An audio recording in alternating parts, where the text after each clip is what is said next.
제6장 성경은 창조주 하나님을 영접하고자 하는 모든 사람에게 안내자로 교사로서 필요하다. 1. 하나님은 오직 성경 속에서 우리에게 자신에 관한 실제적 지식을 부여하신다. 하늘에서나 땅에서나 모든 사람의 눈에 선명하게 비치는 광채는 인간들에게 배은망덕에 대한 일체의 변명을 못하게 하는데 충분하고도 남음이 있다. 그것은 하나님께서 온 인류를 동일한 죄의식 아래에 두시기 위해 피조물에게서 생생하게 표현된 자신의 임재를 그들 하나하나에게 예외 없이 보여주시기 때문이다. 그러나 우리에게는 정확히 우리를 우주의 창조주 하나님 앞으로 인도할 다른 훌륭한 조력자가 필요하다. 그러므로 하나님께서 말씀에 빛을 더하셔서 이 말씀으로 구원을 알게 하셨던 것은 조금도 헛된 일이 아니었다. 그리고 하나님은 자기에게 더 가깝고 더 친밀하게 모으고자 하셨던 자들을 이 특권을 누리기에 합당한 자로 간주하셨다. 그리하여 하나님은 모든 사람의 마음이 불안정한 상태에서 방황하는 것을 보시고 유대인을 자기 백성으로 정하신 후 다른 백성들처럼 하나님에게서 떠나지 않도록 하기 위해 그들을 한 울타리 안에 둘러싸셨던 것이다. 그리고 하나님께서 이와 똑같은 방법으로 자신에 대한 순수한 지식 안에 우리를 묶어 두시는 이유는 그렇지 않으면 모든 사람들 앞에 견고하게 서 있는 것처럼 보이는 사람들까지도 곧 넘어지기 때문이다.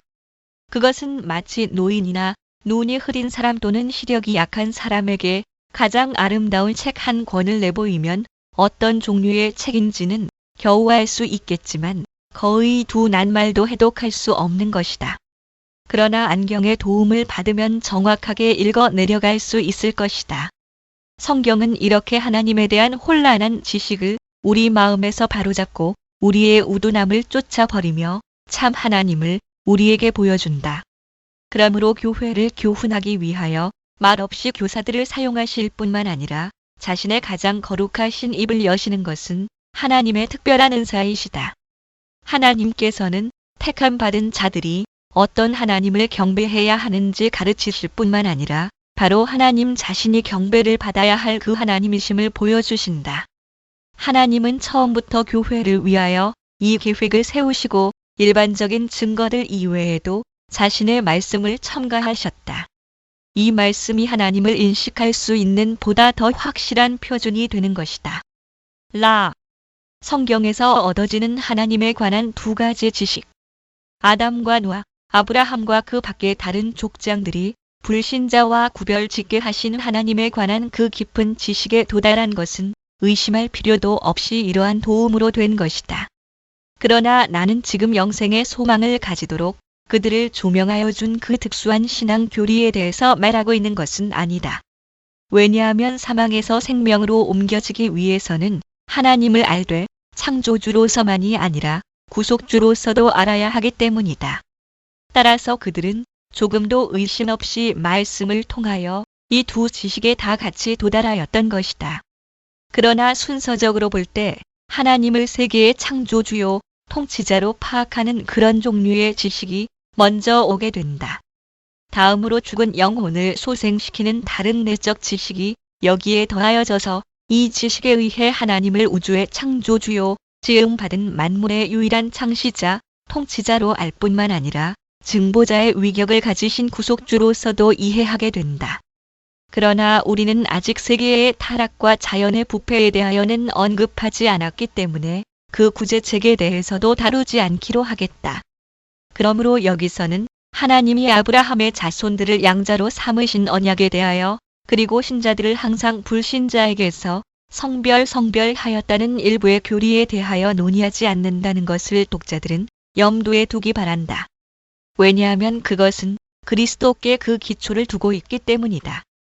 그러나 여기서 나는 우주의 창조주이신 하나님이 확실한 특징에 의하여 모든 허망한 잡신들의 무리와는 구별된다는 것을 성경을 통해서 어떻게 배워야 하는지에 대해서만은 논의를 할 것이다.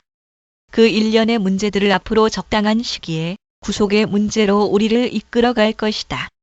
우리는 신약 성경과 그리고 그리스도에 대하여 명백히 언급하고 있는 율법서와 예언서에서 여러 가지 증거를 추구하게 될 것이다. 그러나 그 모든 증거의 목적은 미루에서 어떤 불확실한 신성을 찾지 않도록 하나님에 대하여 마땅히 생각해야 할 것이 성경에 설명되어 있다는 것을 보여주는 데 있다. 2. 성경으로서의 하나님의 말씀이나 환상으로 나타내셨는지 혹은 인간들의 사역이나 이를 통하여 하나님께서 자신을 족장들에게 계시하였든지 간에 하나님께서는 그들이 그 자손들에게 전승하여야 할 것을 그들의 마음에 알리셨다. 하여튼 그들의 마음에 교리에 대한 견고한 확실성이 새겨져 있었기 때문에 그들이 배운 지식이 하나님으로부터 왔다고 확신하고 이해하였던 것은 조금도 의심할 여지가 없다. 왜냐하면 하나님은 언제나 자신의 말씀을 통해 일체의 인간적인 견해를 확실한 신앙, 곧 영원히 불변하는 신앙을 주셨기 때문이다. 마침내는 진리가 계속적인 교훈을 통하여 대대로 이 세상에 영원히 남겨질 수 있도록 하기 위하여 하나님께서는 지금까지 족장들에게 맡기셨던 그 말씀을 말하자면 공적인 기록으로 엮으실 것을 결심하셨다. 이러한 계획 아래에서 율법이 공포되었으며 그 후에 율법의 선지자들이 해석자로서 또한 첨가되었다. 율법은 앞으로 이 주제에 대해 논하게 될 때 더 명백하게 볼 수 있겠지만 그 유용성이 다양할지라도 특별히 하나님과 인간 사이의 화목의 방법을 가르치기 위해서 모세와 모든 선지자에게 맡겨진 것이었다. 바울이 그리스도를 율법의 마침 롬 14이라고 부른 것은 여기서 기인된 것이다. 그러나 내가 여기서 다시 한 번 반복하는 것은 그리스도를 증보자로 삼는 신앙과 회개의 특수한 교리 외에도 성경은 하나님과 많은 거짓 신들의 무리들과 혼동되지 않도록 하기 위해 명백한 특징과 증거들로서 우주의 창조주요 통치자이신 유일하시며 참되신 하나님을 장식하고 있다는 사실이다. 그러므로 사람은 누구나 다 이 가장 영광스러운 극장의 관객으로 자리 잡고 있기 때문에 눈을 돌려 하나님의 사역을 신중히 생각하는 것이 타당하겠지만 그러나 그보다 더 월등한 유익을 얻기 위해서는 하나님의 말씀에 귀를 기울여야 한다. 따라서 흑암에서 태어난 자가 점점 더 둔감해지는 것은 이상한 일이 아니다. 왜냐하면 자신의 한계를 잘 지켜서 순진한 마음으로 하나님의 말씀을 순종하는 사람은 극소수여 오히려 자신의 허망에 부풀어 있기 때문이다. 그런데 참된 종교의 빛을 받기 위해서는 마땅히 하늘의 교리에서 그 시초를 건전한 교리를 극히 일부분이라도 얻을 수 없다는 사실을 깨달아야 한다. 그러므로 하나님이 성경에서 자신에 대하여 증거하고자 하신 것을 경건한 마음으로 받아들일 때 참된 이해의 시초가 되는 것이다. 그러나 완전하고 모든 면에서 원만한 신앙뿐만 아니라 하나님에 대한 일체의 올바른 지식은 다 순종에서 나온다. 확실히 이러한 점에서 하나님께서는 모든 시대에 걸쳐서 자신의 탁월한 섭리에 의해 인간을 특별히 고려하셨던 것이다. 3. 성경을 떠나면 우리는 죄악에 빠지게 된다. 인간의 마음이 얼마나 하나님을 쉽게 잊어버리며 얼마나 심하게 각종 오류에 기울어지고 있으며 또한 얼마나 맹렬하게 계속 신기하고 인위적인 종교를 날조하려는 욕망을 가지고 있는가를 생각해 보자. 그러면 그 하늘의 교리가 망각으로 파멸되지 아니하고 오류로 사라지지 아니하며 인간의 방자한 행동으로 부패하지 않도록 하기 위해서는 반드시 기록된 증거로 남아야 할 필요가 있었다는 것을 알게 될 것이다. 그러므로 하나님께서는 분명히 우주의 가장 아름다운 형성에 지켜진 자신의 모습이 충분한 효과를 나타내지 못할 것을 미리 아셨기 때문에 그가 유익한 교훈을 주시기를 기뻐하셨던 모든 사람들을 위하여 말씀의 도움을 마련하셨던 것이 명백하다. 그러므로 우리가 만일 하나님을 성실하게 명상하기를 진심으로 간절히 갈망한다면 이러한 올바른 길을 추구하여 정진해야 할 것이다. 우리는 마땅히 하나님의 말씀 앞으로 나와야 한다고 나는 말하고 싶다. 바로 이 말씀에서 하나님은 그가 하신 사역을 통하여 진실하게 또는 생생하게 묘사하고 있기 때문이다. 한편 이 하나님의 사역은 우리의 부패한 판단에 따라서가 아니라 영원한 진리의 법칙에 의해서 평가되어야 한다. 바로 위에서 언급한 대로 우리가 만일 이 말씀에서 벗어나게 되면 아무리 빨리 달린다 하더라도 그 길에서 탈선했기 때문에 목적자에게는 결코 도달하지 못할 것이다.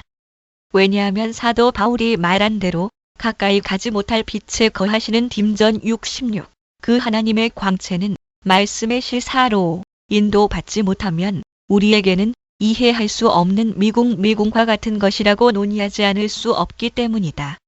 그러므로 이 길 밖에서 벗어나 전속력을 다해서 달리는 것보다는 오히려 절름거리며 이 길을 따라 걸어가는 것이 더 낫다. 그러므로 다윗은 순수한 종교가 번창하기 위해서는 이 지상에서 미신을 쫓아내야 한다고 말하고 하나님을 통치하시는 분으로 자주 소개하였다. 시 93.1, 96.10, 97.1, 99.1. 그런데 다윗은 이 통치라는 말의 의미를 하나님께서 소유하시는 권능 또는 전 세계를 통치하심에서 행사하시는 그러한 권능이란 의미로 말하지 않고 하나님이 자신의 정당한 주권을 주장하시는 교리라는 뜻으로 말하고 있다. 왜냐하면 하나님에 대한 참된 지식이 사람의 마음에 심겨지기 전에는 결단코 그 마음에서 오류를 근절시킬 수 없기 때문이다. 4. 성경은 창조의 계시가 전할 수 없는 것을 우리에게 전할 수 있다. 하늘이 하나님의 영광을 선포하고 궁창이 그 손으로 하신 일을 나타내는도다. 날은 날에게 말하고 밤은 밤에게 지식을 전하니 시 19일에 이 다윗은 이렇게 말하고 나서 하나님의 말씀에 대하여 계속 다음과 같이 언급하였다. 여호와의 율법은 완전하여 영혼을 소성케 하고 여호와의 증거는 확실하여 우둔한 자로 지혜롭게 하며 여호와의 교훈은 정직하여 마음을 기쁘게 하고 여호와의 계명은 순결하여 눈을 밝게 하도다. 시 19.7에 8. 다윗은 여기서 또한 율법의 다른 유용성도 이해한 것이 사실이다. 그러나 그가 일반적으로 말하려고 한 것은 하나님께서 하늘과 땅을 명성하는 일을 통하여 모든 백성을 자기에게 초청하신 일이 아무런 효과를 거두지 못하기 때문에 이 말씀이야말로 하나님의 자녀들의 특별한 학교라는 것이다. 마찬가지로 이와 똑같은 내용이 시편 29편에도 언급되어 있는데 여기서 예언자는 뇌성 3절 바람, 소낙비, 회오리 바람, 폭풍 후 속에서 땅을 뒤흔들고 산들을 떨게 하며 6절 백향목을 꺾으시는 5절 하나님의 그 위엄 있는 음성에 대하여 말하고 나서 마침내는 그 전에서 모든 것이 말하기를 영광이라 하도다라는 말로 끝을 맺었다. 이는 공중에서 울리는 하나님의 모든 음성을 불신자들은 듣지 못하기 때문이다. 이처럼 그는 다른 시편에서도 바다의 무서운 파도에 대해서 기술하고 다음과 같이 결론을 맺었다. 여호와여 주의 증거하심이 확실하고 거룩함이 주의 집에 합당하여 영고하리이다. 시 93.5 주님께서 사마리아 여인을 향하여 그녀의 백성과 모든 백성이 알지 못하는 것에서 예배를 드리되 유대인만이 참되신 하나님께 예배드린다고 말씀하신 것도 여기서 나온 것이다. 요사 22 왜냐하면 인간의 마음은 무력하여 하나님의 거룩한 말씀에 도움이 없이는 하나님께 도달할 수 없고 유대인을 제외한 모든 사람이 다 말씀을 떠나서 하나님을 찾았으므로 필연적으로 공허와 오류에서 방황할 수밖에 없었기 때문이다. 제7장 성경은 반드시 성령의 증거로 확인되어야 한다. 그러므로 그 권위는 확실한 것으로 세워지게 될 수 있다. 그리고 성경의 신빙성이 교회 판단에 기인된다는 것은 사악한 거짓이다. 1. 성경의 권위는 하나님으로부터 온 것이지 교회에서 온 것이 아니다. 더 나아가기 전에 우선 여기서 성경의 권위에 대해 다소의 의견을 이야기하는 것이 보람 있는 일이라 생각된다. 그것은 우리의 마음을 준비시킬 뿐만 아니라 모든 의문을 제거하기 위해서이다. 공포된 것이 하나님의 말씀이라고 인정되었을 경우 사람이라면 누구나 상식을 벗어나거나 인간성 자체가 결여되어 있지 않는 한 그렇게 말씀하신 분에 대한 신뢰를 감히 비난할 만큼 비국적인 오만에 빠질 수는 없는 것이다. 현재 우리는 매일같이 하늘로부터 직접 하나님의 말씀을 받는 것이 아니다. 그것은 하나님께서 성경 안에서만 자기의 진리를 영원히 기억할 수 있도록 신성하게 보존하기를 원하셨기 때문이다. 요우 39 참조 마치 하나님의 살아있는 말씀을 하늘로부터 직접 듣는 것처럼 성경의 기원이 하늘로부터 유래되었다고 생각될 때만 비로소 성경은 신자들로부터 완전한 권위를 얻게 되는 것이다. 실로 이 문제는 더 충분한 논의와 더 주의 깊은 고찰을 하기에 매우 가치가 있는 것이다. 그러나 내가 만일 이 문제에 광범한 성격이 요구하는 중요성보다 본서의 계획에 더 많은 관심을 기울인다 해도 독자는 나를 양해해 줄 것으로 안다. 그러나 교회의 승리를 얻을 때에만 비로소 성경은 그 중요성을 가지게 된다고 하는 가장 유해한 오류가 현재 널리 유행하고 있다. 이것은 마치 하나님의 영원하시며 침범할 수 없는 진리가 인간의 결정에 의해 좌우된다는 말과 같은 것이다. 왜냐하면 그들이 다음과 같이 물을 때는 성령을 모독하는 것이기 때문이다. 곧 하나님께서 성경의 저자라는 것을 누가 우리에게 믿게 할 수 있는가? 성경이 오늘날까지 완전하게 또는 상하지 않고 깨끗하게 보존되어 왔다는 것을 누가 우리에게 보증할 수 있는가? 만일 이러한 문제들을 위한 확실한 규칙을 교회가 규정하지 않았다면 한 책은 귀중히 여기고 다른 책은 제거하도록 누가 우리를 설득시킬 수 있겠는가? 따라서 성경은 얼마나 귀중히 여김을 받아야 하는가? 그리고 어떠한 책이 정경에 편입되어야 하는가는 교회의 결정에 달려있다고 그들은 말하고 있는 것이다. 이와 같이 교회라는 이름 밑에서 무제한의 횡포를 즐겨 행하는 이 불경한 사람들은 교회는 모든 것에 대하여 권위를 가진다고 하는 이 한 가지 관념을 단순히 사람들에게 강요할 수만 있다면 자타를 곤란에 빠뜨리게 하는 그 불합리에 대하여는 아무런 관심도 가지지 않는다. 그러나 만일 이것이 사실이어서 영생에 대한 일체의 약속이 사람의 판단으로 결정되고 또 그 판단에만 의존된다고 한다면 그 영생의 확신을 찾고 있는 비참한 양심들의 상태는 마침내 어떻게 될 것인가? 그러한 답변을 얻을 때 그들은 그들의 동요하는 마음과 두려움을 진정시킬 수 있을 것인가? 그리고 우리의 신앙이 만일 인간의 만족에만 의존하는 그런 불안정한 권위를 가진 것이라면 불경건한 자들은 우리의 신앙을 얼마나 조롱할 것이며 많은 사람이 우리의 신앙을 얼마나 의심할 것인가? 교회 자체는 성경의 기반 위에 서 있다. 그러나 그러한 논쟁자들은 사도 바울의 단 한마디 말로도 훌륭하게 반박할 수 있다. 곧 교회는 사도들과 선지자들의 터 위에 세우심을 입었다. F2:20 고 사도는 증거하였던 것이다. 만일 선지자와 사도의 교훈이 교회의 기초라고 한다면 그것은 확실히 교회가 존재하기 이전에 벌써 그 권위를 갖고 있었음에 틀림없다. 교회가 그 기원의 시작을 성경에서부터 가졌다 하더라도 교회가 그것을 결정하지 않았다면 어떤 선지자와 사도가 쓴 책이겠는가 하는 것은 여전히 의심으로 남게 된다고 하는 그들의 교활한 반대도 또한 아무런 근거가 없는 것이다. 그러므로 그리스도의 교회가 처음부터 선지자들의 글과 사도들의 교훈에 기초를 두었다고 하면 그 교리가 어디서 발견되더라도 이 교회의 승리는 분명히 교회보다 앞서 있었을 것이다. 왜냐하면 이 교리가 없이는 교회 자체가 결코 존재할 수 없었기 때문이다. 그러므로 성경을 판단하는 권세가 교회에 속하며 성경의 확실성이 교회의 결정에 좌우된다는 것은 참으로 거짓된 견해라 하지 않을 수 없다. 교회가 성경을 받아들여 이의 승인의 인장을 받아야 하는 것은 의심스러운 점과 논쟁점들을 합법화하는 것이 아니다.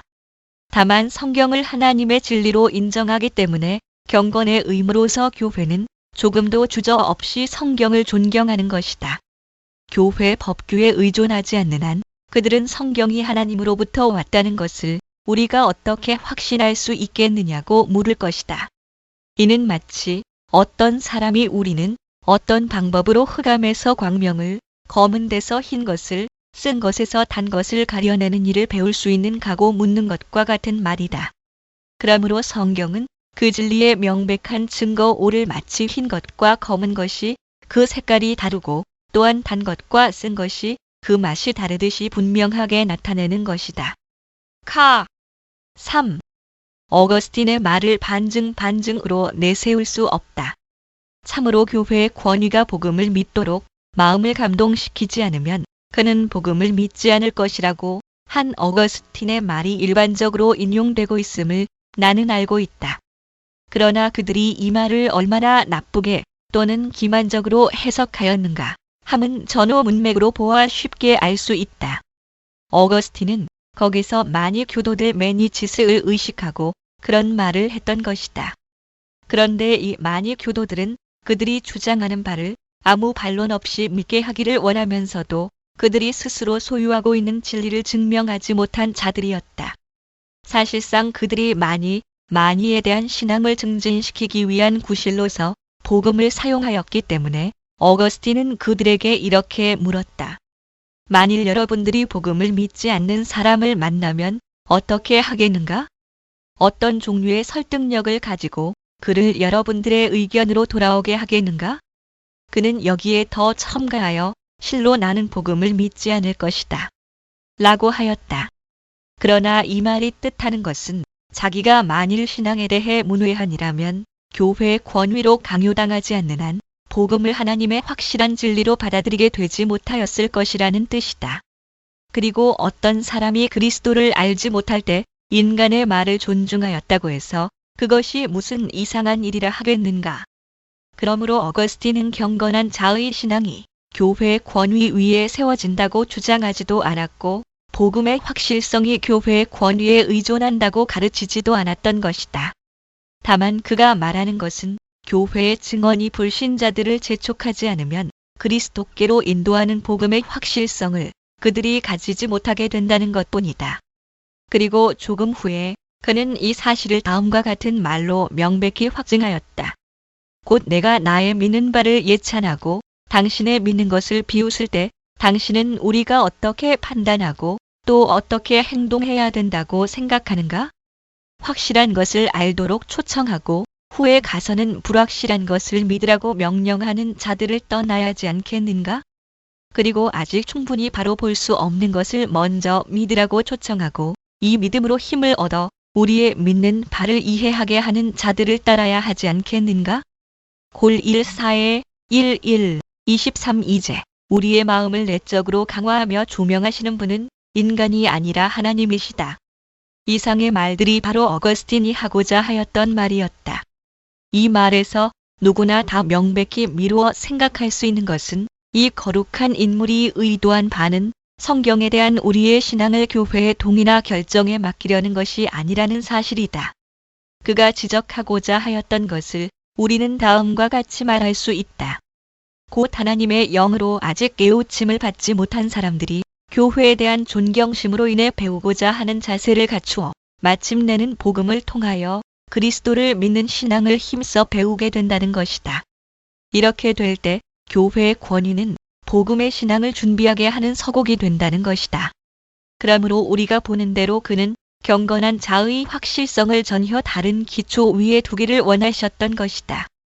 그러나 한편 많이 교도들이 거절한 성경을 옹호할 생각으로 성경이 전체 교회의 승인을 얻었다고 많이 교도들에게 자주 강조한 것을 나는 부정하지 않는다. 그가 다음과 같이 파우스토스 포스터스를 비난한 것도 바로 여기서 온 것이다.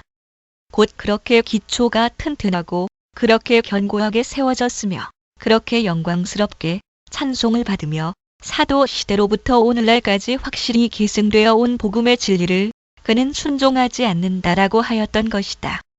그러나 그는 성경의 권위가 사람의 결정이나 재정에 의한다고는 결코 말하지 아니하였다. 다만 그가 말한 것은 교회의 보편적인 판단을 재현한 것뿐이니 그것은 이 문제에 있어서 매우 큰 가치가 있었기 때문에 그의 반대자들을 능가할 수가 있었다. 신앙의 유익에 대하여 더 유스펄러스 어브 빌리프라는 어거스틴의 소책자를 읽기 바란다. 그러면 저자가 이 책에서 말한 대로 믿음의 유익이란 바로 탐구의 단서를 제공해주며 그 적절한 시초를 형성해주는 것임을 발견하게 될 것이다. 그러나 우리는 단순한 견해로만 만족할 것이 아니라 확실하고 견고한 진리를 신뢰해야 할 것이다. 타, 사. 성령의 증거는 다른 모든 증거보다도 강하다.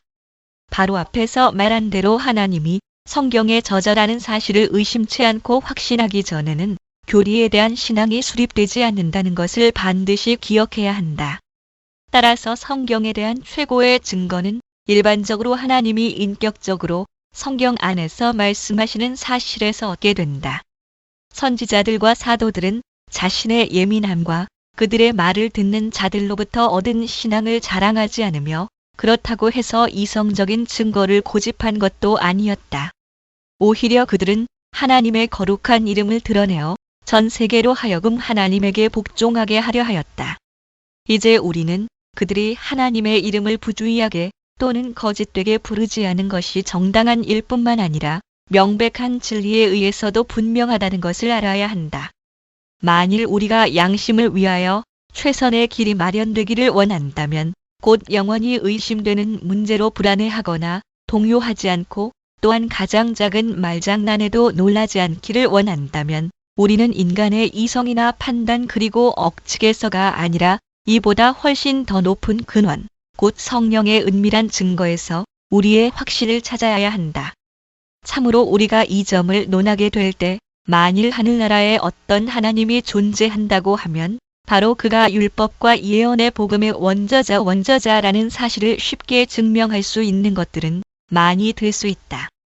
학식 있는 사람이나 최고의 판단력을 가진 사람들이 비록 반대를 일으켜서 이 논쟁에서 자기네 정신력을 모두 발휘한다 하더라도 그들이 절망적으로 파렴치해지기까지 강팍해지지 않는 한 다음과 같은 고백을 하지 않을 수 없을 것이다. 곧 성경 안에서 말씀하시는 하나님에 대한 명백한 표시를 보게 된다는 것과 그리고 이 사실에서 성경의 교훈이 하늘로부터 왔다는 것을 명백히 알게 된다는 것이다. 그리고 조금 후에 이 거룩한 성경의 모든 책들이 다른 모든 저작품에 비해 훨씬 우수하다는 것을 알게 될 것이다. 만일 순결한 눈과 건전한 정신으로 성경을 읽는다면 하나님의 위엄은 즉시 우리 시야에 나타나서 우리의 당돌한 거절을 억제하여 우리들이 순종하지 않을 수 없게 만들 것이다.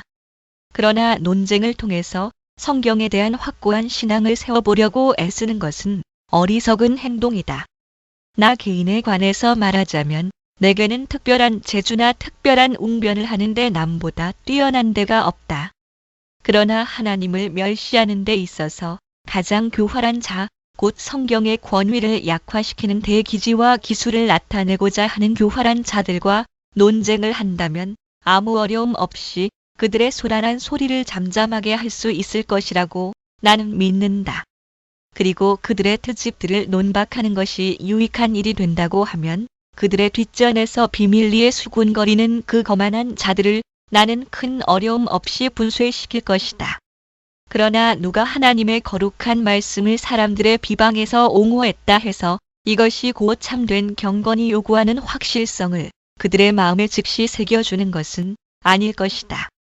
불신앙적인 사람들은 종교를 전적으로 견해에 불과하다고 보기 때문에 그들은 어떤 것도 어리석게 혹은 경솔하게 믿지 않기 위해서 모세와 선지자들이 영감으로 말한 것을 합리적으로 입증해 주기를 원하며 또한 그렇게 요구한다. 그러나 성령의 증거는 일체의 이론을 훨씬 능가한다고 나는 답변한다.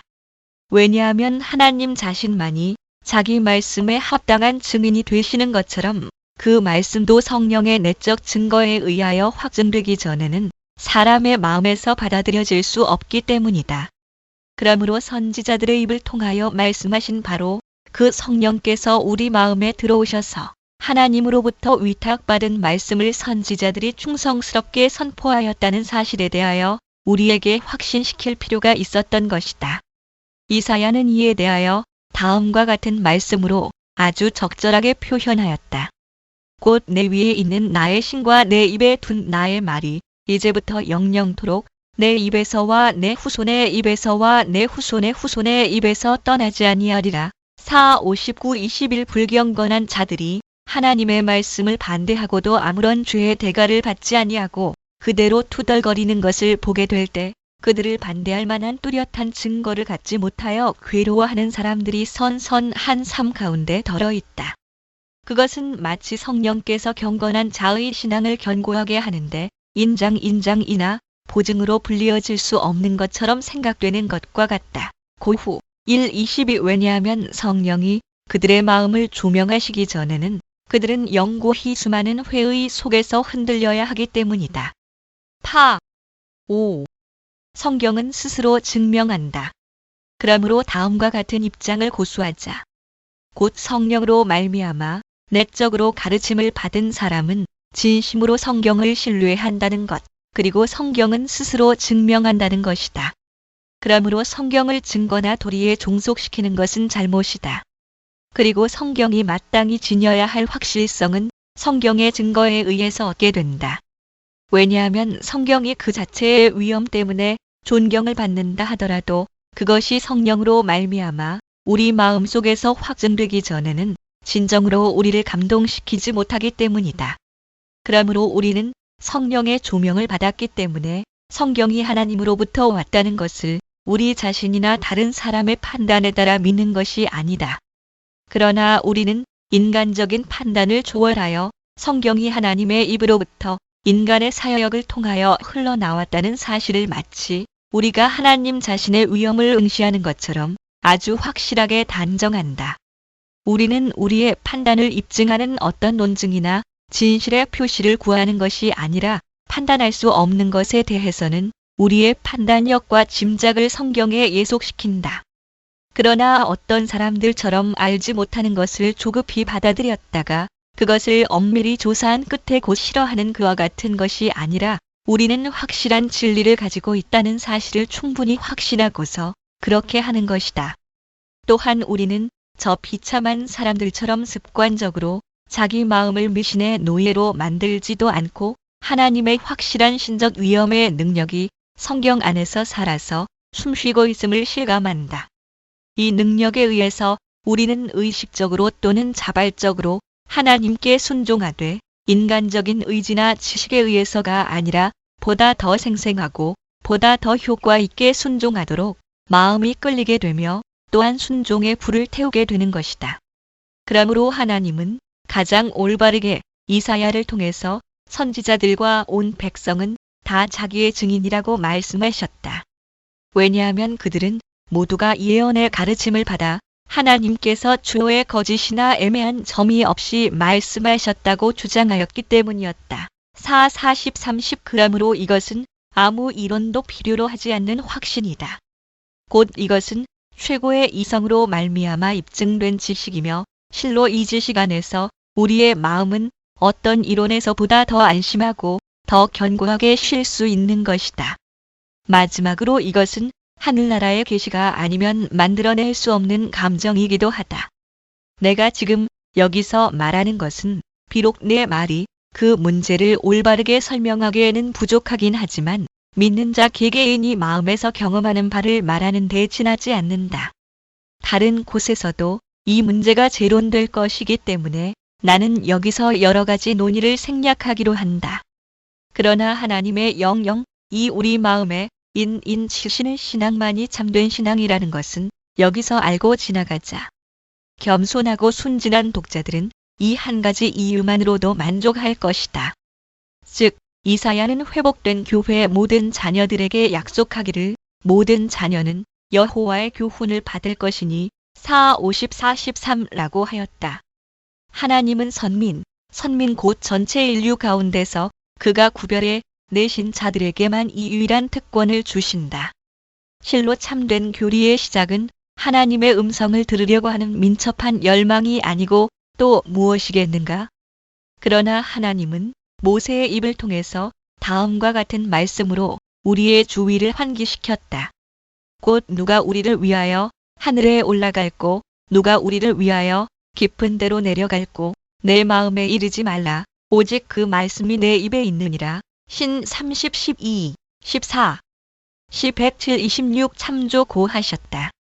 만일 하나님께서 자기 백성에게 이 이해의 보화를 감추기로 결정하셨다면 일반 대중들이 그렇게 무지하고 어리석은 것도 놀라운 일이지만 불합리한 일은 아닐 것이다. 제 아무리 뛰어난 자라 하더라도 그들이 그리스도의 몸에 접붙여지기까지는 나는 그들을 일반 대중이란 말로 부르기를 원한다. 더욱이 이사야는 예언의 교훈이 외국인들 뿐만 아니라 하나님의 가족으로 인정받기를 원하였던 유대인에게까지도 믿어지지 않을 것이라고 경고하고 나서 동시에 그 이유를 다음과 같이 첨가하였다. 여호와의 팔이 네게 나타났느뇨 4:53 그러므로 우리는 믿는 자의 수가 적은 것 때문에 마음의 괴로움을 느낄 때마다 그 반대로 마음을 돌려 하나님의 비밀은 받은 자 외에는 아무도 이를 이해할 수 없다. 마 13시 11분 참조 고하신 말씀을 생각하도록 하자. 하. 제8장 인간의 이성이 허용하는 한도 내에서 성경의 신빙성은 충분히 증명된다. 거. 성경의 독특한 권위와 감동, 그리고 고전성. 1에 4. 너. 1. 성경은 인간의 모든 지혜를 초월한다. 성경에 대한 이러한 확실성이 인간의 판단보다 더 높고 더 강하지 않는 한 논증으로 성경의 권위를 수호한다든가 교회의 일반적인 동의로 그것을 확립한다든가 혹은 어떤 다른 무엇의 지원을 받아 확증한다는 것은 아무런 소용이 없을 것이다. 왜냐하면 그 기초가 세워지지 않으면 성경의 권위는 항상 불확실한 채 남게 될 것이기 때문이다. 그런 반면에 우리가 일단 성경을 그 존엄성에 따라 경건하게 받아들이며 일반적인 서적과는 달리 뛰어난 것으로 인정하기만 하면 이전에는 마음에 성경의 확실성을 강하게 심어주지 못하고 확신을 주지 못하던 논증들이 이제는 매우 유용한 도움을 주게 된다. 왜냐하면 우리가 성경에 기록되어 있는 하나님의 지혜의 경륜이 얼마나 훌륭하고 질서 있게 배열되어 있는지 생각해보고 세상적인 것을 조금도 풍기지 않는 이 교리의 천상적인 성격은 얼마나 완전하며 이 교리가 그 모든 부분에서 얼마나 아름답게 조화를 이루고 있는지 그리고 책의 위엄을 가져다주는 다른 특성이 얼마나 풍부한지를 조이 깊게 생각한다면 이러한 사실로 말미암아 놀라운 확신이 생기는 것을 볼 수 있기 때문이다. 그러나 우리가 성경 언어의 아름다움보다는 오히려 그 주제의 위엄에 의해 우리가 성경을 예찬하게 된다고 생각할 때 우리의 마음은 더욱 강한 확신을 가지게 된다. 이는 하늘나라의 그 숭고한 신비가 대부분 평범하고 겸손한 언어로 표현된 것은 하나님의 특별한 섭리 없이는 있을 수 없는 일이기 때문이다. 만일 성경이 더욱 화려한 웅변으로 꾸며졌다고 하면 불경자들은 아마도 성경의 힘은 다만 웅변술의 힘에 지나지 않는다고 비꼬아 주장했을 것이다. 그러나 이제 우리는 세련되지 못하고 소박한 표현의 단순성 그 자체가 어떤 웅변보다 더 존경심을 갖도록 한다는 것을 알게 되었다. 그렇다면 성경의 진리의 힘이 너무도 강력하기 때문에 말의 기교가 필요 없다는 것 외에 또 무슨 결론을 내려야 하겠는가? 그러므로 고린도인의 신앙이 사람의 지혜에 있지 아니하고 다만 하나님의 능력 고전 2호에 있다고 주장한 사도의 말은 타당한 것이다. 왜냐하면 그들을 향하여 증거한 그의 설교는 지혜에 권하는 말로 하지 아니하고 다만 성령의 나타남과 능력으로 고전 2사 한 것이기 때문이었다. 그러므로 진리는 외부적인 것에 의하여 유지되지 아니하고 진리 그 자체가 증명하게 될 때에 모든 의심에서 벗어나게 된다. 인간의 저작이 아무리 기교면에서 잘 다듬어졌다 하더라도 그것은 성경만큼 감동을 줄 수 없다는 사실에서 성경의 이 특수한 힘은 분명해진다. 데모스테네스 디마스 신즈나 키케로, 시서우의 글을 읽어보시라. 플라톤이나 아리스토텔레스 에리스타털즈 또는 그와 같은 부류의 사람들의 책을 읽어보라. 그것들은 놀라운 방법으로 독자를 매혹시키며 기쁘게 하고 감동을 주며 또 황홀하게 만들 것이라고 나는 생각한다. 그러나 그것들을 다 읽은 후에는 이 성경을 읽는데 전념하시오. 그리하면 성경은 우리 자신도 모르는 사이에 우리를 깊이 감동시키며 우리 마음에 스며들 뿐만 아니라 골수에까지 새겨짐으로써 그 깊은 인상과 비교할 때에 웅변가들이나 철학자들의 힘은 거의 사라지게 될 것이다. 따라서 인간의 노력으로 얻게 되는 일체의 재능과 미덕을 훨씬 능가하는 이 성경은 신적인 무엇을 호흡하고 있다는 것을 쉽게 인식하게 될 것이다. 이 문체가 아니라 내용이 결정적이다. 사실 선지자들 중 어떤 이들의 문체는 우아하고 명료하며 심지어는 화려하기까지 하므로 그들의 수사법은 어떠한 세속적인 저자들에 비해 조금도 손색이 없음을 나는 인정한다. 그리고 성령께서는 그러한 신뢰를 보여 주심으로써 비록 다른 곳에서 소박하고 다듬어지지 않은 문체를 사용하고는 있지만 웅변에서 자기에게 조금도 결함이 없다는 것을 보이기를 원하셨다. 그러나 아름답고 즐거운 말들을 풍부하게 사용한 다윗과 이사야, 그리고 그와 같은 이들의 글이나 또는 거칠지만 문체의 소박함을 느낄 수 있는 목자 아모스나 예레미야 또는 스가리야의 글을 읽어보면 내가 이미 말한 바 있는 성령의 위엄이 어디서나 뚜렷하게 나타나 있음을 보게 될 것이다. 그리고 나는 사탄이 거짓된 탈을 쓰고 단순한 사람들의 마음을 교묘히 잡기 위해 여러 가지 방법으로 하나님을 흉내낸다고 하는 사실을 모르는 바 아니다. 이와 같이 사탄은 세련되지 못하고 심지어는 천박한 언어로서 나약한 인간들의 마음속에 교활하게 불경스러운 오류를 심어 우리 인간들을 속인다. 그리고 사탄은 언어의 진보한 형식을 사용하고 또 그것을 가면으로 쓰고는 자신의 사기 행각을 감추려고 한다. 그러나 건전한 이해력을 가진 사람이라면 누구나 다 그러한 허식이 얼마나 허망하고 불쾌한 것인가 하는 것을 알게 된다. 성경에 관한 한 완고한 사람들이 아무리 성경을 트집을 잡고자 해도 그 안에는 인간으로서는 이해할 수 없는 사상이 가득 차 있음을 분명하게 볼 수 있다. 선지자들을 하나하나 살펴보면 인간의 한계를 훨씬 능가하지 않는 선지자는 하나도 찾아볼 수 없을 것이다. 따라서 선지자들의 교훈을 몸이 건조하다고 하는 사람들은 그것을 평가할 능력이 전혀 없는 것으로 간주되어야 한다. 3. 성경의 고전성. 이 문제에 대하여는 이미 다른 사람들이 상세히 다루었다. 그러므로 현재로서는 주요한 요점들만을 택하여 전체의 문제를 요약하는 것으로 충분할 것이다. 내가 이미 위에서 다룬 문제들과 함께 성경의 고전성 그 자체는 적지 않은 중요성을 가지고 있다. 왜냐하면 히랍의 저작자들이 애굽 신화에 대하여 많이 말하고 있지만 사실은 모세 시대보다 훨씬 후대의 것 외에는 종교의 유적이 하나도 남아있지 않기 때문이다. 물론 모세도 새로운 하나님을 고안해낸 것은 아니었다. 그는 다만 이스라엘 사람들이 오랜 세월을 거치면서 자기네 조상으로부터 전해 내려온 영원하신 하나님에 대하여 받아들였던 것을 선언한 데 지나지 않았다. 그렇다면 아브라함과 더불어 맺은 그 언약을 그들이 생각하게 하는 것 외에 모세가 할 일이 무엇이었겠는가? 창 17칠 모세가 듣지도 못한 것을 제시했었더라면 그것은 받아들여지지 않았을 것이다. 그러나 노예 생활로부터의 해방은 틀림없이 그들 모두가 충분히 잘 알고 있었던 사건이었으므로 이 사건이 언급되었을 때에 모든 사람의 마음은 즉시 자극을 받았던 것이다. 그리고 400년이라고 하는 연수에 대해서도 역시 그들은 들어서 알고 있었을 것이다. 창 15시 13분, 출 12시 40분, 갈 37 모세가 그는 다른 모든 저자들보다 시간적으로 이렇게 훨씬 앞서 있었음에도 불구하고 자기 교리의 전승을 그렇게 먼 근원에까지 더듬어 올라갔다고 하면 성경이 고전성에 있어서 다른 모든 책보다 얼마나 우수한 것인가를 우리는 생각해야만 할 것이다. 4. 모세가 보여준 성경의 진실성. 아마 어떤 이들은 이집트인들이 자기네의 고대 기원을 세계 창조 이전 6000년까지 소급하는 것을 믿으려고 하는지도 모른다.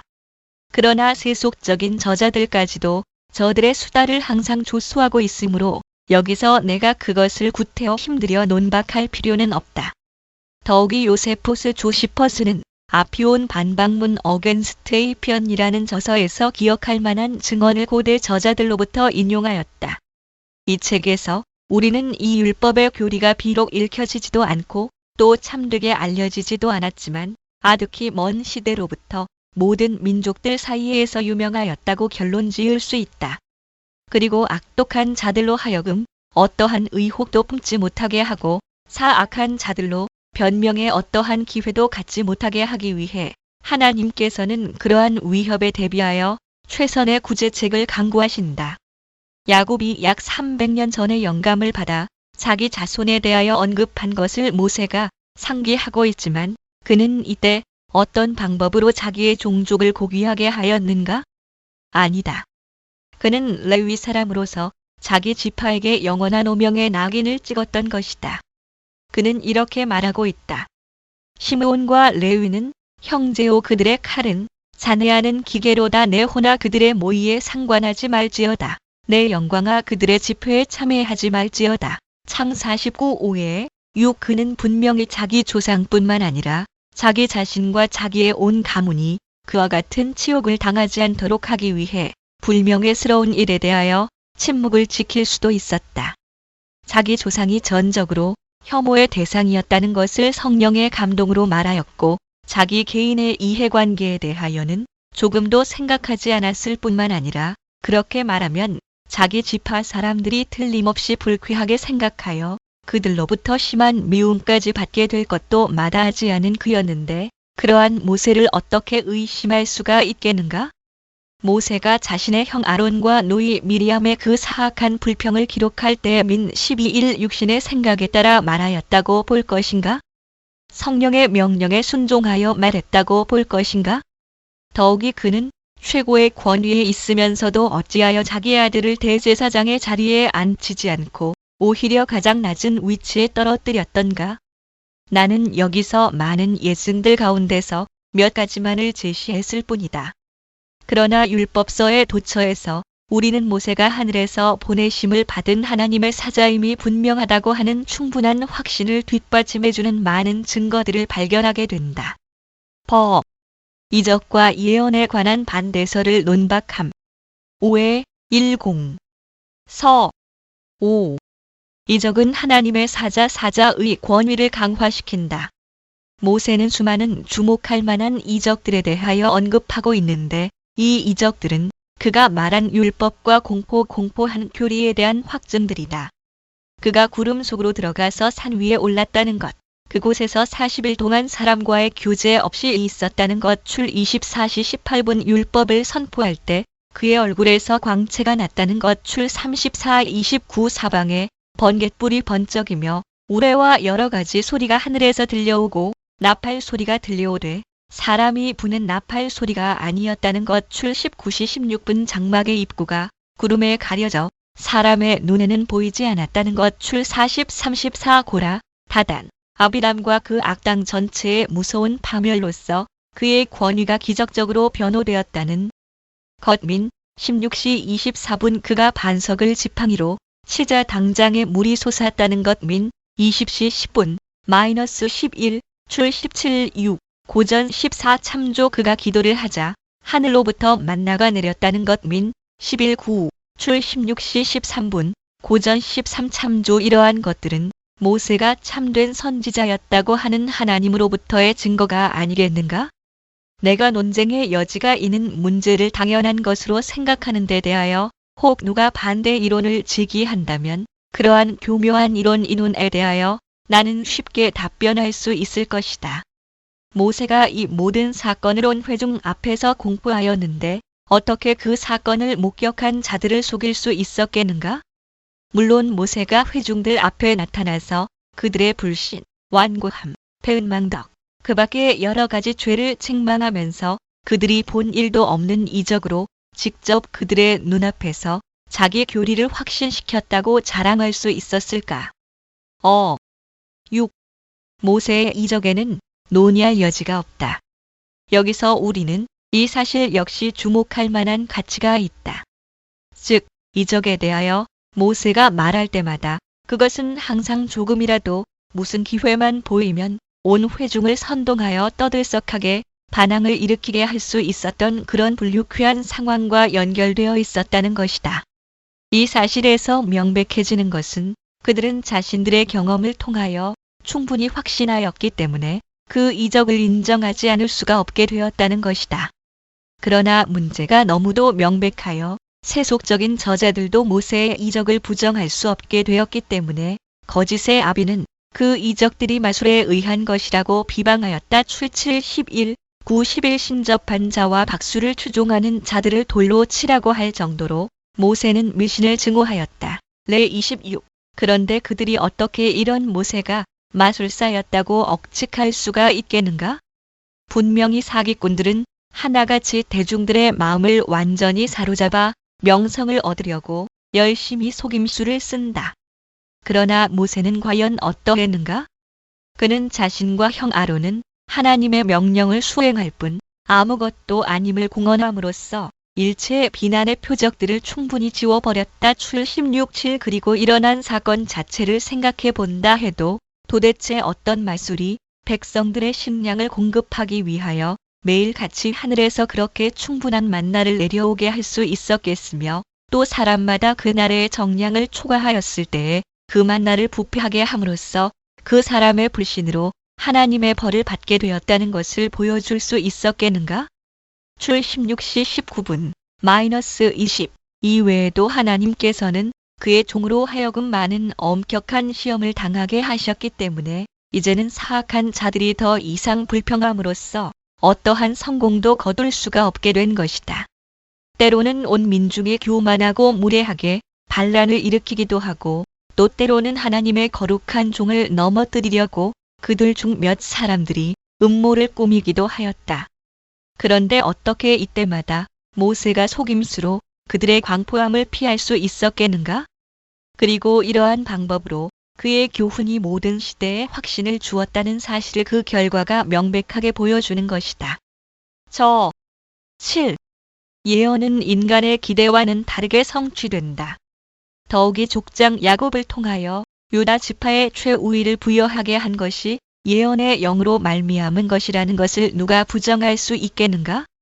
그 결과가 입증하는 대로 그 사실 자체를 생각해 본다면 아주 분명하게 될 것이다. 창 49-12 예언을 최초로 말한 자가 모세였다고 생각해 보자. 그러나 그가 이 책을 기록한 지 400년이 지났지만 아직 유다 지파의 왕권에 대하여는 아무런 언급도 없었다.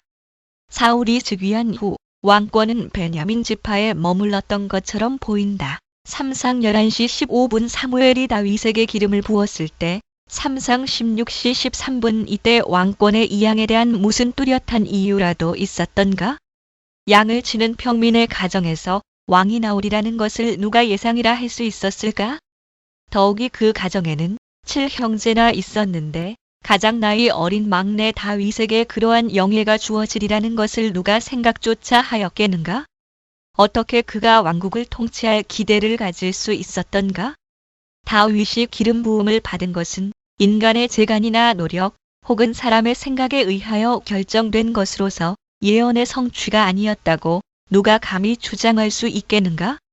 이와 마찬가지로 모세는 모호하지만 이방인들도 하나님의 언약 속에 들어오게 되는 것에 대하여 말한 바 있는데 창 49-12 예언은 그 후 2000년이 지나서 실제적으로 성취되었다.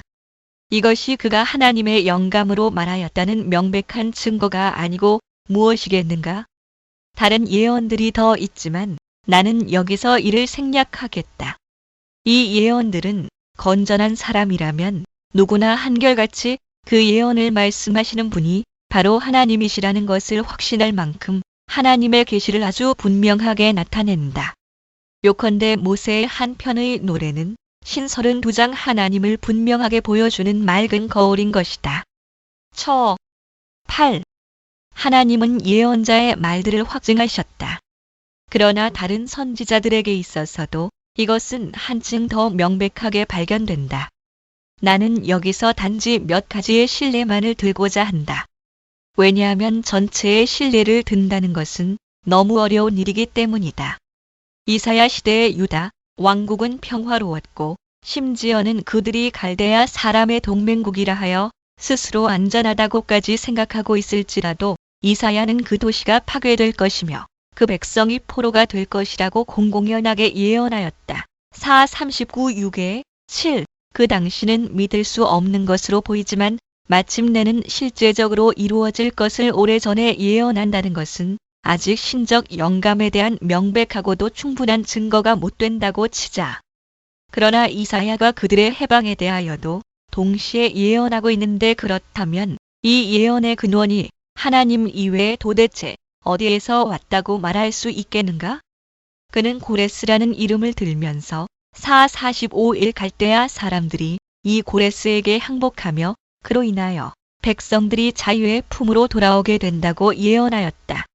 이 예언자가 그렇게 예언한 후로부터 고레스가 태어나기까지는 100년 이상이 경과하였다. 왜냐하면 이사야가 죽은 지 거의 100년이 지나서야 고레스가 태어났기 때문이다. 그러므로 그 당시에는 누구도 고레스라는 사람이 나타나 바벨론과 싸워 그 강대한 왕국을 정복하여 마침내 이스라엘 백성의 포로 생활을 종식시킬 것이라는 것을 아무도 예측할 수가 없었다. 아무런 문자적인 수식도 없이 솔직하게 말한 이 이야기는 이사야가 사람의 추측으로 하지 아니하고 하나님의 확실한 말씀으로 하였다는 것을 명백하게 증명해 주지 않는가?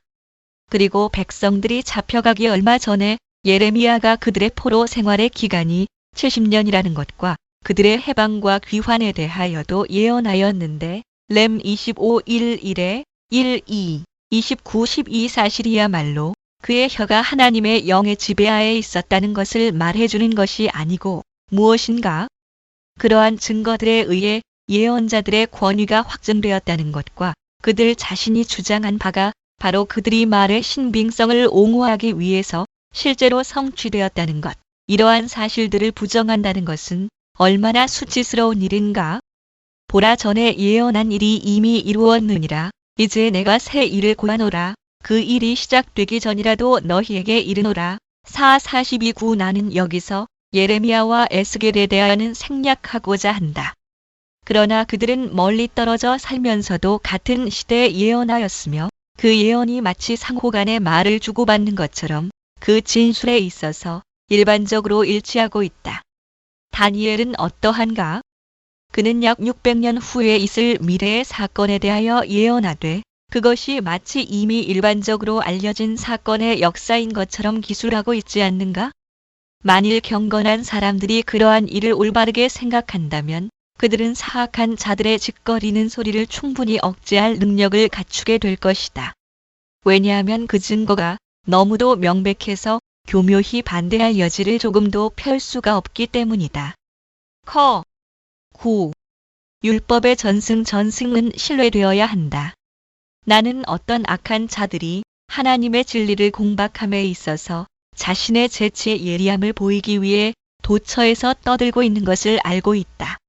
그들은 모세나 선지자들의 이름이 붙여진 채 읽히고 있는 책들이 실제로 그들에 의해 기록되었다는 것을 누가 우리에게 보증할 수 있는가를 묻고 있는 것이다. 심지어는 모세가 실제의 인물이었던가를 감히 문제 삼는 자들까지도 있다. 그러나 만일 플라톤이나 아리스토텔레스 또는 키케로 같은 인물이 실제로 있었던가를 의심하는 사람이 있다고 하면 그러한 어리석은 사람은 마땅히 주먹이나 채찍의 응징을 받아야 한다고 누가 말하지 않겠는가? 모세의 율법은 인간의 노력에 의해서보다도 오히려 하나님의 섭리에 의해 놀랍도록 보존되었다. 비록 그 율법이 제사장들의 소홀함으로 인하여 잠시 파묻혀 있었으나 경건한 왕 요시야가 이를 발견한 후부터는 왕하 21-8, 대하 30-45 대대로 계속해서 계승되어 왔다. 실로 요시야는 이를 공포할 때에 생소하거나 새로운 것이 아니라 항상 일반이 널리 알고 있었고 또 당시에 유명하여 잘 기억하고 있던 것이라고 하였다. 요시야는 그 원본을 성전에 보존하고 사본을 만들어 왕의 서고에 두게 하였다. 신 17시 18분 -19. 다만 이러한 일들은 있었다. 곧 제사장들이 옛날의 엄숙한 관습을 따라 율법을 공표하기를 중단하였고 백성들이 율법을 읽는 버릇을 게을리하였다는 것이다. 율법의 권위가 확인되지 않은 때나 그것이 갱신되지 않은 시대가 거의 없었다는 것은 무슨 이유인가? 다윗의 시편에 정통한 사람이 모세를 알지 못했겠는가? 그러나 이 모든 거룩한 저자들에 대하여 총괄적으로 말한다면 그들의 저작은 오직 한 길을 통하여 직접 입에서 입으로 그 후손에게 전승되었다는 것은 절대적으로 확실하다. 어떤 이들은 그들의 말을 직접 들었으며 또 어떤 이들은 들은 말을 생생하게 기억하고 있는 사람들로부터 그 말을 듣고 배우기도 하였던 것이다. 10. 하나님께서는 신기하게 율법과 예언자를 보존하셨다. 마카비가의 역사에 나오는 어떤 구절을 가지고 성경의 확실성을 손상시키려는 자들이 있다. 그러나 그것은 오히려 그 확실성을 확립하기 위하여 지금까지 생각하여 오던 것 중에 더 이상 바랄 것 없는 적절한 것이다. 그러나 우리는 먼저 그들의 거짓된 주장을 깨끗이 일소해버리고 다음으로 그들이 우리를 향해 설치한 공격 무기로 그들을 역습할 것이다. 그들은 안티오쿠스 샤처스가 모든 성경을 다 불태우라고 명하였는데 지금 우리가 가진 사본들이 도대체 어디서 나왔겠느냐고 말한다. 마카비전서 156에 57. 그러나 그 사본들이 어떤 공장에서 그처럼 빨리 위조될 수 있었겠는가 라고 나는 반문하고 싶다. 왜냐하면 박해가 끝나자마자 즉시 그 책들이 나타났으며 또한 그 교리에 대하여 교육을 받고 이를 익숙히 잘 알고 있던 모든 경건한 사람들이 아무런 논쟁도 없이 그 책들이 바로 성경이라고 인정하였다는 것은 너무도 잘 알려진 사실이기 때문이다. 또한 모든 사악한 자들이 서로 모이나 한듯이 파렴치하게 유대인들을 모욕했지만 아무도 감히 유대인들이 성경을 위조했다고 비난하는 사람은 없었다. 왜냐하면 그들이 유대인의 종교를 어떤 것으로 생각하든지 그들은 모세가 그 책의 저자라는 것을 인정하고 있었기 때문이다.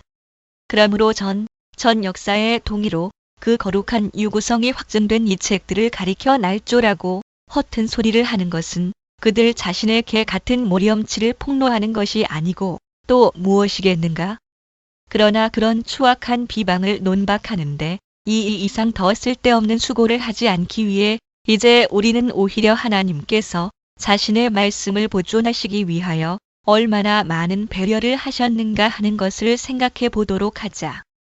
하나님께서는 모든 사람들의 예상과는 달리 맹렬히 타고 있는 불길 속에서 끄집어내듯이 이 말씀을 가장 잔인하고 가장 야만적인 폭군에게서 건져내셨던 것이다. 또 하나님께서는 경건한 제사장들과 다른 사람들에게 아주 강한 지조를 주심으로써 그들로 하여금 이 보물을 후손에게 전승하기 위하여 필요할 때에는 목숨을 바치는 것까지도 주저하지 않게 하셨으며 또한 총독들과 군인들의 온갖 맹렬한 조사를 좌절시키기도 하셨던 것이다. 사악한 자들이 전적으로 파괴되었다고 확신하던 그 거룩한 기념비가 즉시 되돌아와서 이전의 위치에 다시 한 번 놓이게 되고 더욱이 그 위험이 높아지게 된 사실을 하나님의 이적적이며 주목할 만한 성업이라고 인정하지 않을 사람이 있겠는가? 왜냐하면 그 후 곧 이어서 헬라어 성경이 나왔으며 이것은 전 세계에 보급되었기 때문이다. 이적이 나타난 것은 하나님께서 안티오쿠스의 그 피비린내 나는 포고령 속에서 언약의 석판들을 건져내셨다는 데에 있을 뿐만 아니라 유대인들이 거듭되는 재난으로 짓밟힘을 받고 기진맥진하여 마침내는 거의 멸절 상태에 이르는 그 속에서도 이 기록들이 손상되지 않고 본래대로 안전하게 보존되었다는 것은 기적과 같은 일이다. 당시 히브리어는 멸시를 당하였을 뿐만 아니라 거의 알려지지도 않았었다. 그러므로 하나님께서 그들의 종교를 돌보지 아니하셨더라면 히브리어는 완전히 없어졌을 것이다. 왜냐하면 유대인들이 포로 생활에서 돌아온 후에 그들이 얼마나 자기네 모국어를 순수하게 사용하지 않았는가 하는 것은 당시의 예언서들을 보아 알 수 있기 때문이다. 그러므로 이를 비교해보는 일은 율법과 예언자들의 고대성을 더욱 명백하게 증명해주기 때문에 이에 대하여 주의하는 것은 중요한 일이다. 그리고 율법서와 예언서에 포함되어 있는 구원의 교리, 곧 그리스도께서 때가 되면 오시리라고 하신 그 교리를 하나님께서는 누구를 통하여 보존하셨던가? 마 22시 37분, -40. 그것은 다름 아닌 그리스도의 최대의 숙적인 유대인들 곧 어거스틴이 기독교회의 사서들이라고 적절히 칭한 그 유대인들을 통해서였다. 왜냐하면 그들 자신들에게는 아무 소용도 없는 책을 우리가 읽도록 마련해 주었기 때문이다. 신약 성경의 단순성과 천적 특성 및 권위. 11. 신약 성경으로 넘어오게 되면 그 진리가 얼마나 튼튼한 지주지졸로 확고부동한가.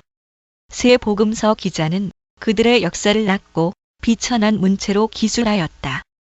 따라서 많은 교만한 사람들은 그 문체의 단순성을 몹시 경멸한다. 왜냐하면 그들은 그 교리의 중심점에 주의를 기울이지 않기 때문이다.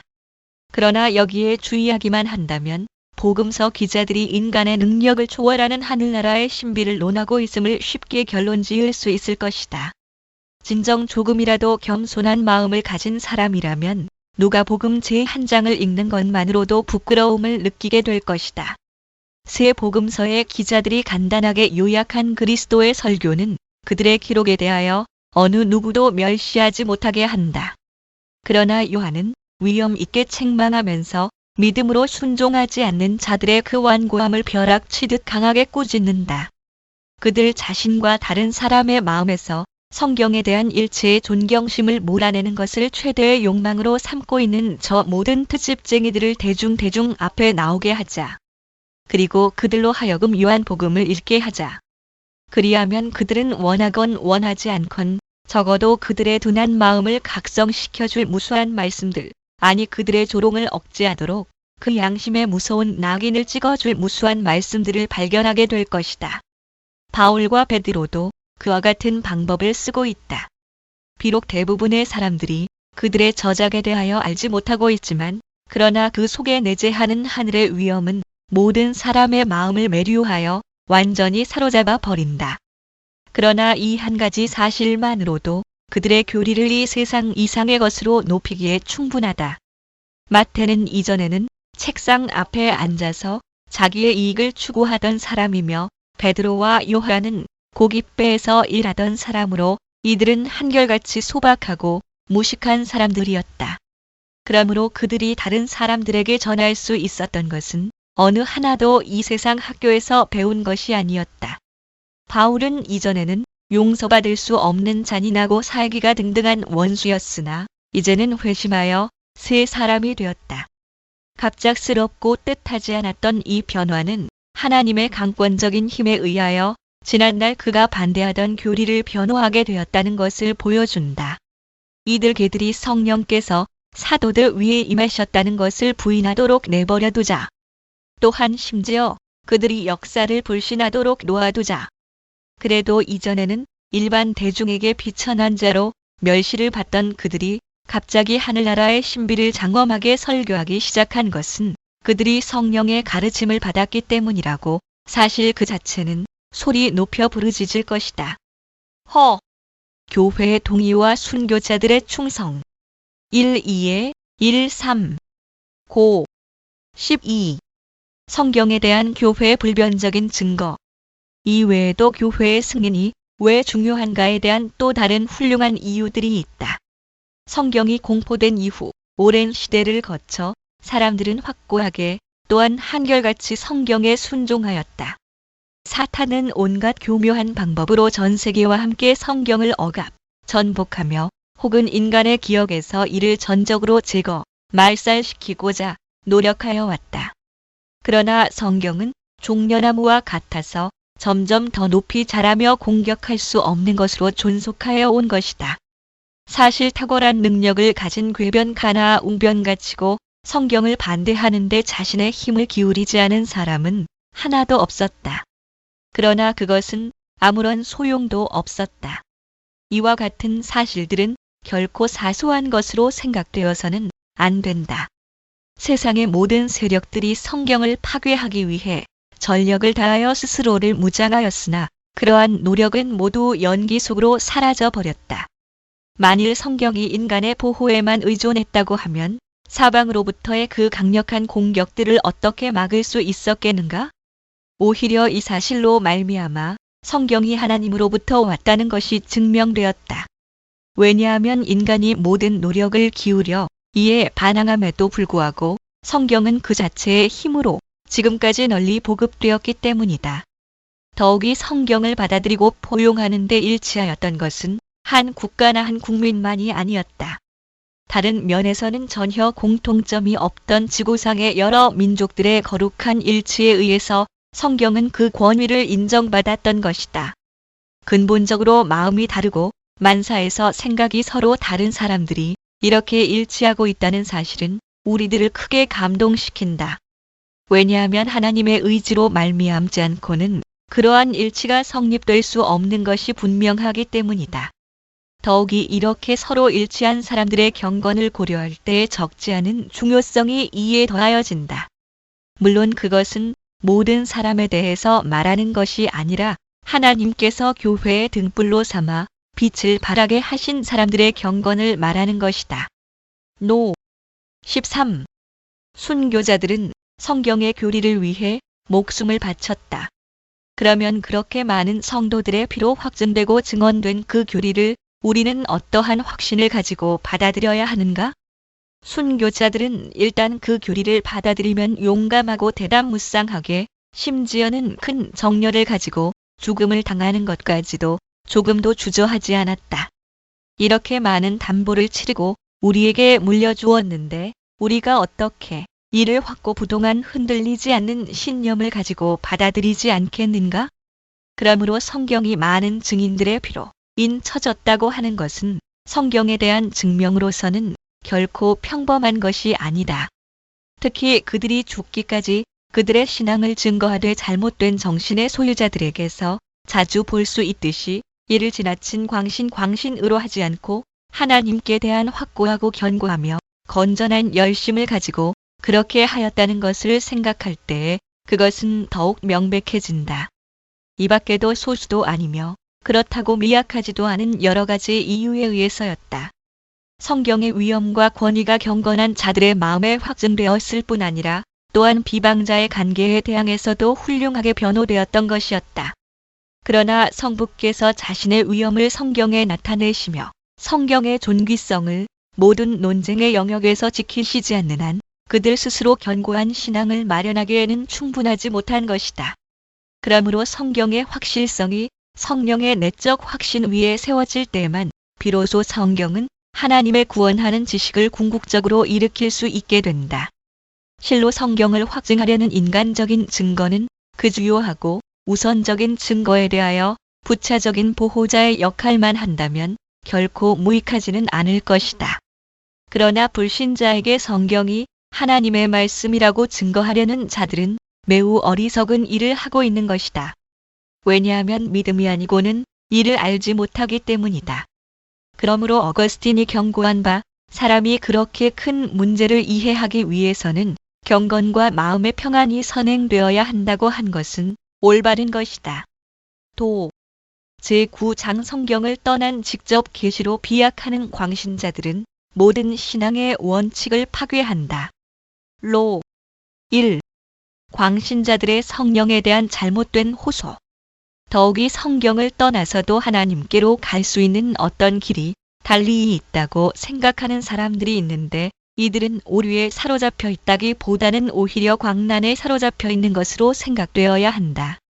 왜냐하면 최근에 경솔한 사람들이 덜어 출현하여 아주 거만하게 마치 성령의 가르침을 직접 받는 것처럼 자랑하면서 성경 읽는 것을 전적으로 무시하는 한편 그들의 표현대로 죽은 그리고 죽이는 문자를 아직도 따르는 사람들의 그 단순성을 비웃고 있기 때문이다. 그러나 성경의 교리를 감히 유치하고 천한 것이라고 멸시할 만큼 그들을 높은 자리에까지 오르게 한 그 영이란 도대체 어떤 영인가라고 나는 묻고 싶다. 그것이 바로 그리스도의 영이라고 그들이 대답한다면 그 확신이야말로 참으로 웃음거리가 되기 때문이다. 사실 그리스도의 사도들과 초대 교회의 신자들이 다른 영으로 조명되지 않았음을 그들은 인정할 것이라고 나는 생각한다. 더욱이 이들 중 한 사람도 그 영에 의해 하나님의 말씀을 멸시하도록 가르침을 받지 아니하고 오히려 그들의 저작에서 훌륭하게 증명된 대로 보다 높은 존경심으로 가득 차 있었던 것이다. 그리고 이 사실은 이미 이사야의 입을 통하여 예언되었다. 그는 이렇게 말하였다. 내 위에 있는 나의 신과 내 입에 둔 나의 말이 이제부터 영영토록 내 입에서와 내 후손의 입에서와 내 후손의 후손의 입에서 떠나지 아니하리라. 4, 59, 21 이 말씀에서 이사야는 구약 시대의 사람들을 마치 그를 처음 배우는 어린이들처럼 외부적인 교리에만 묶어 두지 않고 있다. 오히려 그는 그리스도의 통치하에서 새 교회가 참되고 완전한 행복을 누릴 것이라고 말하고 있다. 곧 성령에 의해서 위와 같이 하나님의 말씀에 의해서도 지배받게 된다고 가르치고 있는 것이다. 여기서 우리가 결론 지을 수 있는 것은 예언자들이 침범할 수 없도록 결속시켜 놓은 것들을 이 약한 자들은 가증하고 참남되게 분리시켜 놓았다는 것이다. 그리고 바울은 3층 전에 이끌려 다녀온 후에도 계속하여 율법과 선지자들의 교리를 연구하는데 게을리하지 않았다. 그 후 12이 또한 그는 훌륭한 교사 디모데에게도 읽는 것에 창념차겸하라고 권고하였다.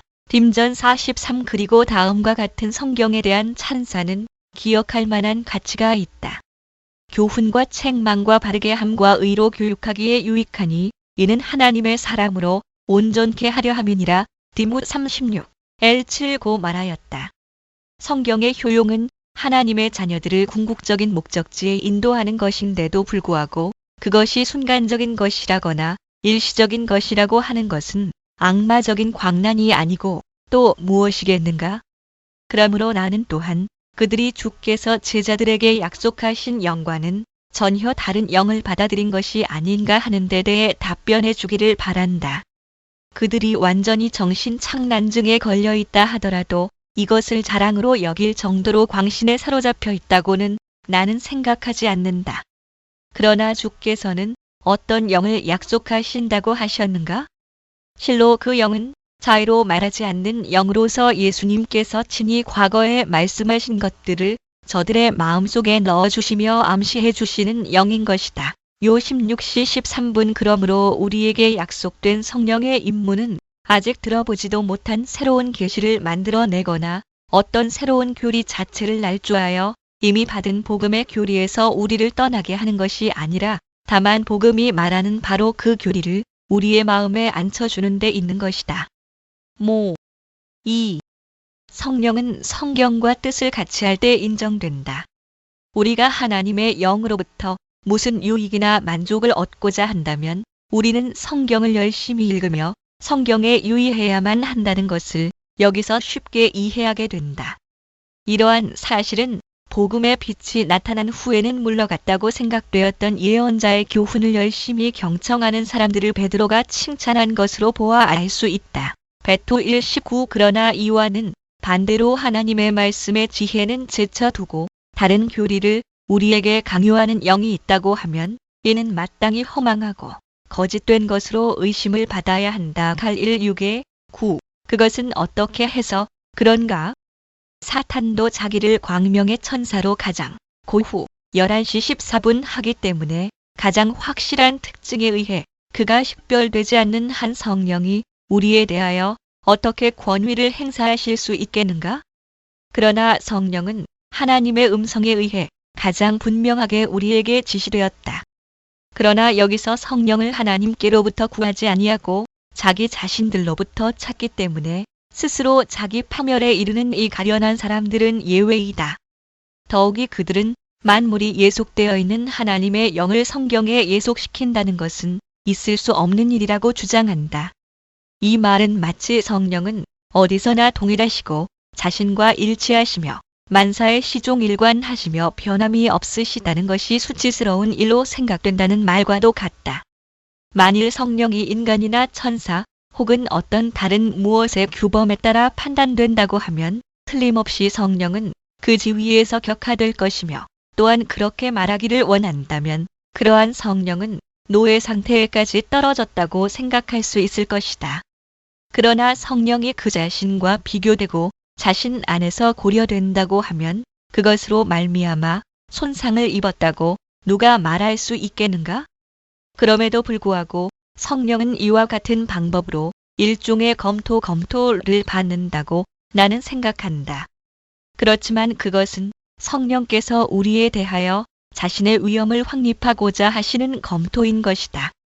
우리로서는 성령께서 우리 속에 오셔서 임재하시는 것만으로도 만족해야 한다.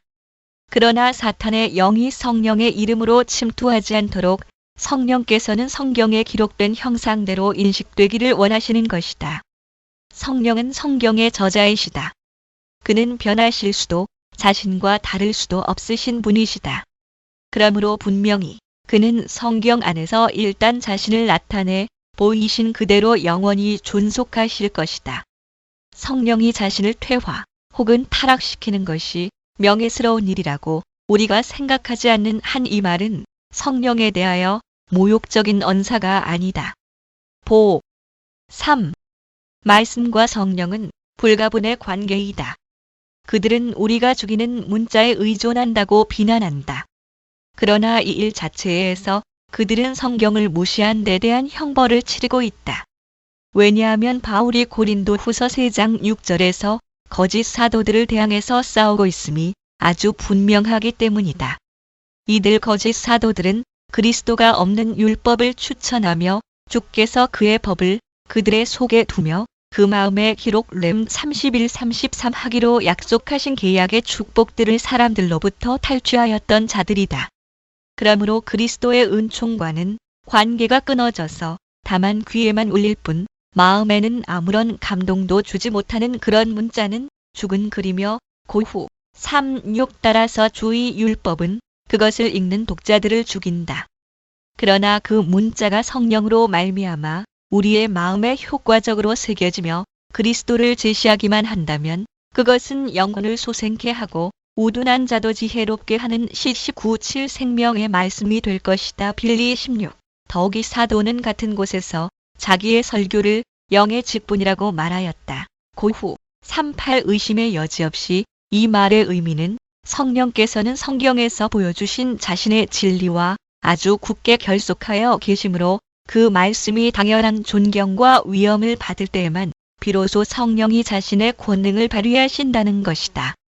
그리고 이것은 말씀 자체가 성령의 증거로 말미암아 확증되지 않는 한 우리에 대하여 큰 확실성을 가지지 못한다고 내가 앞서 주장한 것과 조금도 모순되지 않는다. 왜냐하면 주님께서는 일종의 상호 결속 관계를 통하여 말씀의 확실성과 성령의 확실성을 결합시키셨으므로 우리들로 하여금 하나님의 얼굴을 바라보게 하시는 성령께서 빛을 비추어 주실 때에 우리의 마음의 말씀에 대한 완전한 신앙이 머물 수 있으며 또한 우리가 그의 형상을 따라 곧 그 말씀을 따라 그를 인식할 때에 우리는 속는다는 두려움 없이 성령을 마음에 모실 수 있기 때문이다. 실로 이것은 사실이다. 하나님께서는 성령이 임하면 즉시 말씀을 폐기할 생각으로 일시적인 전시를 위해 자신의 말씀을 인류에게 보이신 것은 아니었다. 오히려 하나님께서 동일한 성령을 보내셔서 그 권능으로 말씀을 나누어 주신 것은 그 말씀에 대한 효과적인 확증으로 자신의 일을 완성하시기 위함이었다. 이러한 방법으로 그리스도는 두 제자의 마음을 열어주셨는데 누 24시 27분 45이는 그들이 성경을 거절하고 자신의 지혜를 믿게 하려는 것이 아니고 오히려 그들로 하여금 성경을 알게 하려는 것이었다. 이와 마찬가지로 바울이 성령을 소멸치 말며 살전 5:19에 20라고 데살로니가 사람들을 권면할 때에도 그는 말씀을 떠난 공허한 사색으로 그들을 이끌지 아니하고 오히려 예언이 멸시를 당해서는 안 된다고 즉시 덧붙여 말하였다. 이 사실을 통해서 그는 예언이 경시될 때에 성령의 빛이 소멸된다는 것을 확실하게 암시하였던 것이다. 이에 대해 저 거만한 광신자들은 무엇이라고 답할 수 있겠는가? 하나님의 말씀을 경솔하게 버리며 또한 그 말씀에 결별을 고하면서도 대담하고 뻔뻔스럽게 자신들의 마음에 일어나는 몽상들을 아무 것이나 붙잡는 것만이 곧 유일하고도 탁월한 조명이라고 생각한 자들이 바로 저들이 아닌가? 그러나 하나님의 자녀들에게는 이와는 전혀 다른 절제인 것이다. 이 하나님의 자녀들은 한결같이 하나님의 영을 떠나서는 전적으로 진리의 빛을 잃게 된다고 생각하는 자들이며 따라서 말씀을 주님께서 자기 영의 조명을 모든 신자들에게 나누어 주시는 도구로 알고 있는 자들이다.